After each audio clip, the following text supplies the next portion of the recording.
Or if we don't have any hope or purpose as it is, and someone says, you're really dumb, you know, you're not going to make it. That's just what you needed, right? Just one more kick on your alarm, and there's not any in the bank to cover. So then you really flip out, you know? It's happening all the time. So some of it's due to physical imbalance. Chemistry's out of balance. And spiritually, it's very difficult to get spiritual help for mental and emotional problems when it's physical. Very difficult. So you wonder, why isn't my Savior saving me from this mental and emotional torment that I'm in? And see, what you need is you need some extra reserves in your bank account, and you need something. You need this. What's so good about the spiritual is the spiritual deals with the alarm. In other words, it helps us shut that alarm off if we know who we are spiritually and have purpose and have hope. Okay? Those are very important factors. So the physical we can deal with. Of course, that's what I'm mainly working on with people, is the physical. Helping to balance your body chemistry to shut that alarm off. I can tell when your alarm's on by looking at your numbers. You can find out where all the alarms are on. And I try to work with you individually to shut those alarms off. Okay? But then you're going to need the spiritual to help out, shut off those cravings. You know, for those reasons to be able to do those things that you need to do to shut off the alarm. It's one thing for me to say, well, this is kicking your alarm, this is kicking your alarm, this need more water, need more rest. Yeah, that's fine. Now what? Doing it is another thing, isn't it? And having the motivation to do it is a big factor without it being another stress. You know, like I need another stress, Don. And I paid you for this too. You know, I really needed this stress of getting off of this and doing this and that. As though I didn't have anything more to do, Don. Yeah, I got plenty of time, you know, and give me more, just dish it out here. Give me more, I need more stress, you know. Yeah, it's not easy. You know, that's why that hope and purpose has to be in there. So one of the things that I found, this is one of the things, see, I'm talking from experience here. Because 18 years ago, I was fighting cancer, fighting for my life, and the doctors had given up on me, and that's pretty devastating thought, you know. But I'm the type of person that doesn't lose hope very easily, you know, because I felt like there's a purpose and plan in my life. So I had a good, strong foundation there. But I was abusing my body, and I was burning both ends of the candle, you know, and stuff like that. And it was because I had a problem with my outlook on life. And this is the reason why I'm trying to zero in on the main reason why you get under stress, why we have stress, whether it's physical or mental, emotional, or spiritual. And this is the difference between an intense activity setting off your alarm and an intense activity not setting off your alarm. Is this attitude or this particular outlook on life. Okay, are you ready for it? Okay, this is what stress is. Anything that you do, you know, within reason, there's a certain amount of work that you can do in a day, or things that you can handle in a day. So within those boundaries, anything you do in order to be accepted is going to be stressful to you. It's going to set off your alarm. Anything that you do in order to gain acceptance makes that activity stressful to you and will set off your alarm. Anything you do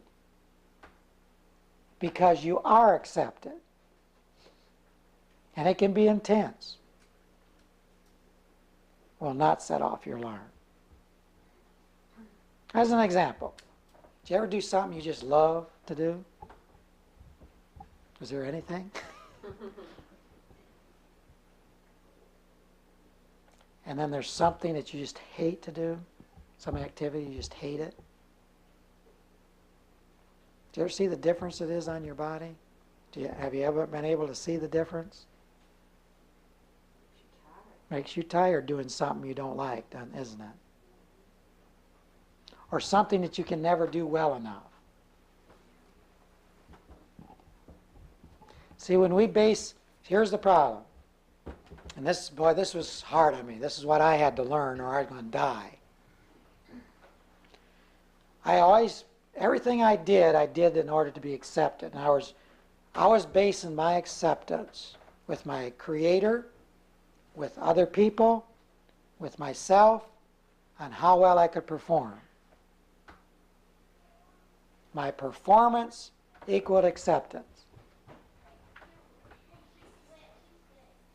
Okay? If I was accepted in what I was doing, got praise and all that kind of stuff, and no problem. You're like a driven person. Right.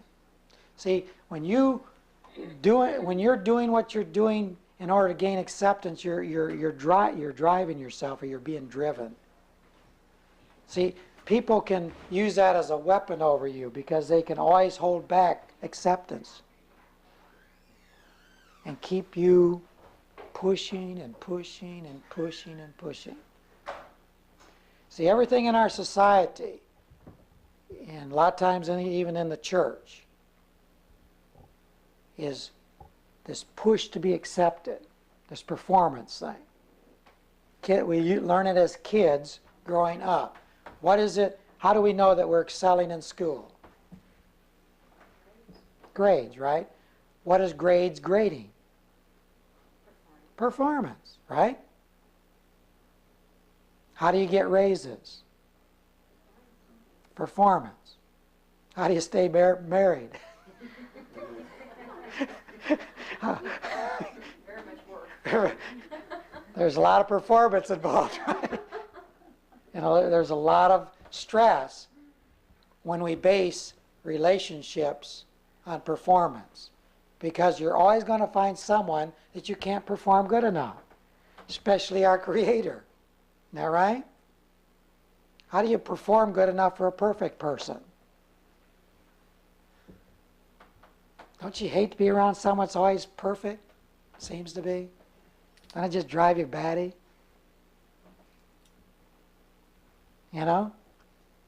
And you want their approval.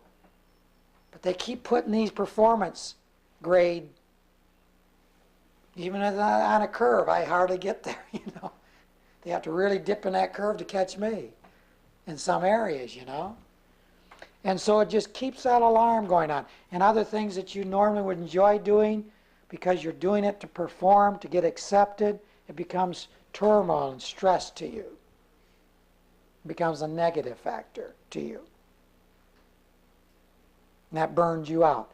A perfectionist is one that's really got problems in this area. A perfectionist is someone who has to do things perfectly. Everything's got to be straightened up just right, and boy, if it's not, then total rejection. And of course, they put that same thing on other people, usually. Same standard. And if you get around me very long or look in my car, you'll notice that I'm not the perfectionist. Now, my wife, she's the perfectionist, and I'm the slop. That's how we got married, a slop and a perfectionist. So after 30 years, we've kind of come together a little bit, But she still has that tendency, and of course, I want to perform. I want that acceptance, That's the way it was. And see, that'll age you fast. That'll burn you out trying to do what you're doing to get people's approval. Children, parents, a lot of times don't help their children because they're wanting so much approval or wanting so much acceptance from their kids that they give in to them in order to be accepted by their kids. You know? And that makes them insecure because kids like discipline. They're very insecure when parents aren't being consistent. You know? So there we get a lot of stress in our families because we're trying to get approval and we're basing our acceptance with each other on performance. And see, we need to perform. I'm not saying let's don't perform. But see, if you are accepted, then your performance is easy. It really is. That's what I discovered. Set me free. The biggest one I had to learn that from is spiritually. I kept thinking that the Father was following me around with a notepad. Okay? And he had a ball bat. And this is when I was young, you know. He had a ball bat. And when it got up to 10, he hit me. You know? Well, you know, do you like to be around someone? Would you like to be around somebody that's followed you around, writing down all your mistakes? See, I thought my Father was accepting me because of my performance. Boy, you're not going to go to him much unless you're a good performer, you know? And so what I was doing, he wanted me to come to him. I needed him to help, you know? It'd be the same like a child needs to come to their parents for help, but the parent keeps rocking around and they don't want to be around you if they don't know that they're accepted. Now, if they know you accept them, then you can do this all you want because they want to know if they're performing good. But see, we don't want to be performing in order to be accepted. We've got to know that we're accepted. Our job, our marriage, all our relationships in the church become stressful. We start arguing about the color of the benches in the church, or what to play on the piano, you know, what songs to sing, or how light to keep the meetings open. We start picking on all these little nitty-picky things when we're frustrated because it just doesn't seem like we're being accepted. And so a lot of people, if they know I'm in town, you know, they're thinking, boy, I hope Don doesn't see me in the restaurant here. See? I wonder if any of the groups at the co-op, you know, I wonder if they're here. See, they eat this pizza or something. See, when we feel that way, what's our problem? Our problem is we're looking at performance. See, we want to be accepted, and we're looking at what we're eating is making us accepted. And it has nothing to do with acceptance, what you eat or don't eat. See, there has to be something that gives us acceptance that's not based on performance, or we're going to be stressed out all the time in everything we do. All right? Have I got enough examples across? We've got to deal. So I had to deal. Another thing I thought about the Father is that that he was a bless me God, you know. So if it performed good enough, then he would bless me. But if he didn't bless me. So if things were going wrong, then guess what? He didn't accept me. I'll tell you, this gets ground into you when you're young.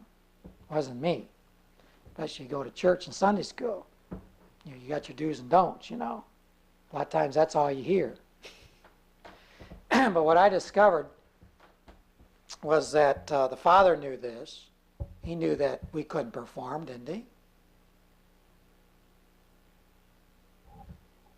He gave all those, look at all those laws he gave Israel. What to eat and what not to eat. How to relate to each other as neighbors. Man, they couldn't make it. Could they? Did they ever get accepted by the Father through their works? What was the only reason they were accepted with the Father? It sure wasn't what they were doing. But what did they do that did allow the Father to accept them? It was a sacrifice, wasn't it? They had to offer those sacrifices. Every year, they had to remember all their failures and all their demerits all year. You know? It's a heavy load there, you know. Got to wait until the end of the year before I get all these mistakes out of the closet, you know, get them out of the way. So what was the better way? What was the new covenant? Okay, he sent the Savior, didn't he? Now what did the Savior do? What did he become? Became sin, didn't he? So now what do we have? We have a way to the Father through who? Through the Son. So now we can be accepted by what the Son did when he walked this earth and he lived and he died. He provided a way to where the Father could look at us and say, you are accepted. You know? That's good news. Now I can perform. See, I had it backwards. I was trying to perform to get accepted. And I never get the truth about his perfect life. The Savior, the Son's perfect life as he walked this earth. That's what the Father looks at when he accepts me. And so that's pretty good news. Because that wipes the slate clean. Right? Now I can perform. And I've got his help to do it. And now I can relate to you because I can't judge you, can I? How can I judge you if you're accepted the same way I am? So how can I make demands that you perform a certain way in order for you to be accepted by me or by him? Boy, we'd knock out all these denominations if we really believe that. And we cut out a lot of stress if we did that. A lot of confusion, too. Okay? A lot of times we'd have problems accepting ourselves. Sometimes some people are harder on themselves. It's not what other people think about them, it's what they think about them. And that'll keep your alarm ringing, too. All right? So see, we've got to deal with this attitude, our purpose, and to me, the way I look at it, see, I'm accepted in the Beloved. And I'm walking on this earth, I'm being trained and disciplined for his kingdom. That's my hope, and that's my purpose. And so I don't mind doing hard things like leaving the pizza alone. Like fasting and disciplining this body and making it my slave. Denying myself certain things that I have a right to, but I won't be as prepared if I did do it. You know? I can make decisions like that, but I'm not threatened if I don't make the decision to do that. I have a choice. I'm doing it because I am accepted. And you'll do that. When you know you're accepted by someone, you don't mind doing things because you know that they're not going to put the merit on there if you don't do it. Now, some people, it's hard for me to get that across, that I really don't judge people that I work with. You know, that I really not keeping track and not judging them. But a lot of them feel like before I can get that across to them, before they get to know me, I feel like they feel that way because sometimes they'll say, boy, I better not go back and see Don this month. I really blew it. You know? And really, what's big deal? That's when you need the help the most. See, a lot of times we feel that way with the Father. Well, I really blew it. I better not go see the Father. Well, we need it. You know, when we're blowing it and when we're falling down and we messed up, that's when we need him the most. You know, but that's the time when, oh, he probably don't even want to look at me. But we forgot that our acceptance is not based on what we do or don't do. It's based on what's already been done before I was even born. And I get back to remembering that, and I say, oh, yeah, I'm accepted. I'm in the family. What am I worried about? Then go back to the Father and get the help that we need to do a better job next time, right?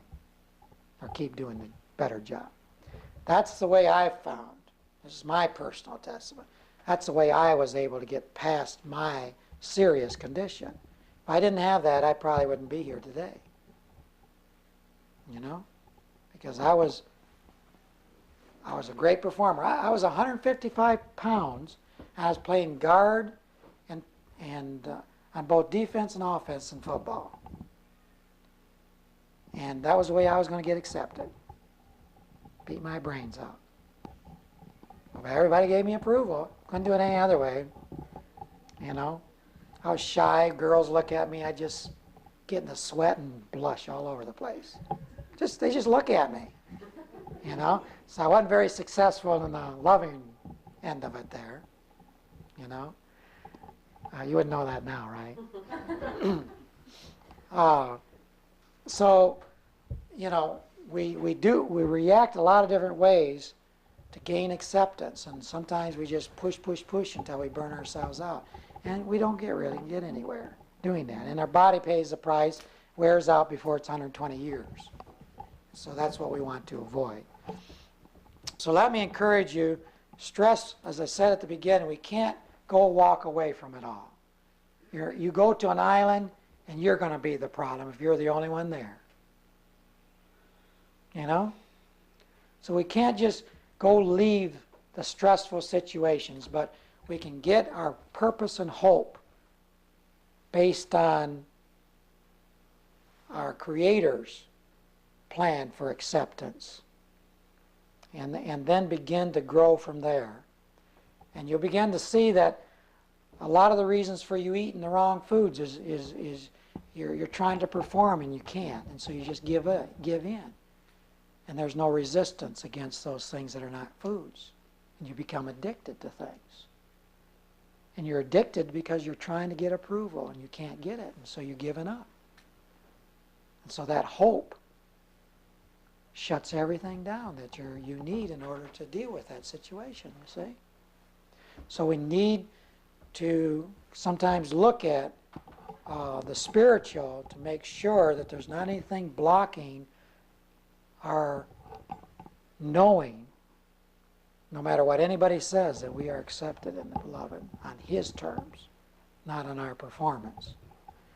And that's a starting point. And you'll begin to see then that from there, you'll be able to start working on a lot of these other areas and to get some real victories, permanent victories. Okay? And you'll begin to see this alarm not even get kicked on. And you'll see this alarm start being turned off in a lot of different areas of your life. And then your body can start building up some reserves, and boy, you start getting that vital health or that vibrant health of your body back, and boy, then you can really do a lot of things that you never thought you could do with this body. Okay? Is there any questions on stresses? I've tried kind of giving you an overview. We can spend a lot of time in each area.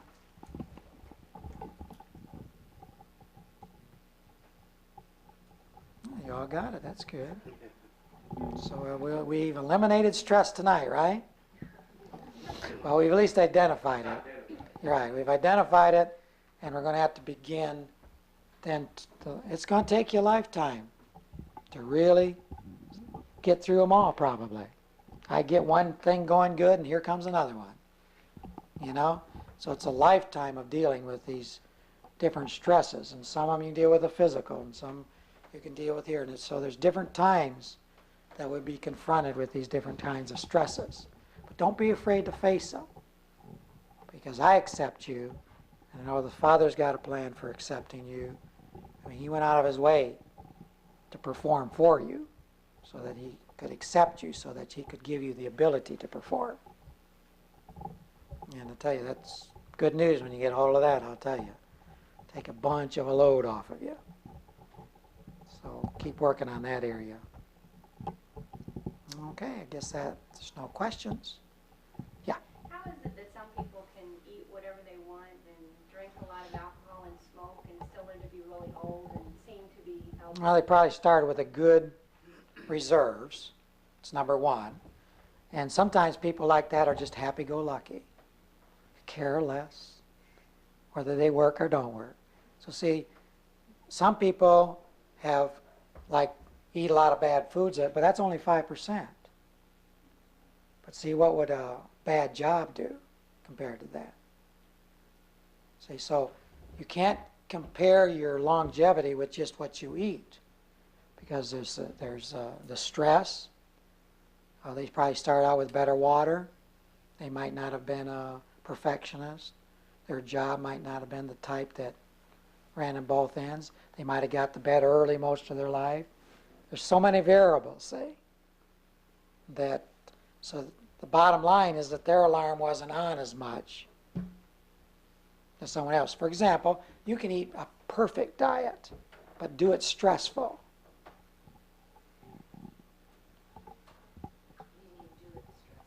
And take, you're doing it to please somebody, to gain acceptance with somebody.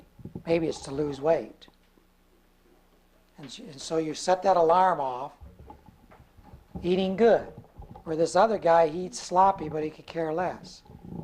So his alarm gets kicked off with the bad foods, but that guilty feeling's not there. Okay?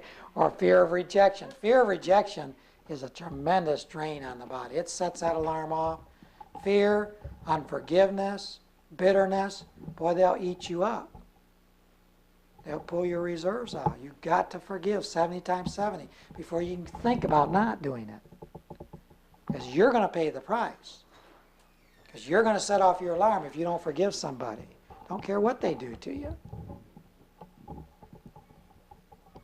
Bob Hope compared his longevity to a massage every day. What do you have to say on that? Yeah, it relaxes your body, because a lot of times stress tightens us up, and that adds more stress to the body because we can't breathe good. Okay? You'll find a lot of comedians, though, they live longer. You wonder why?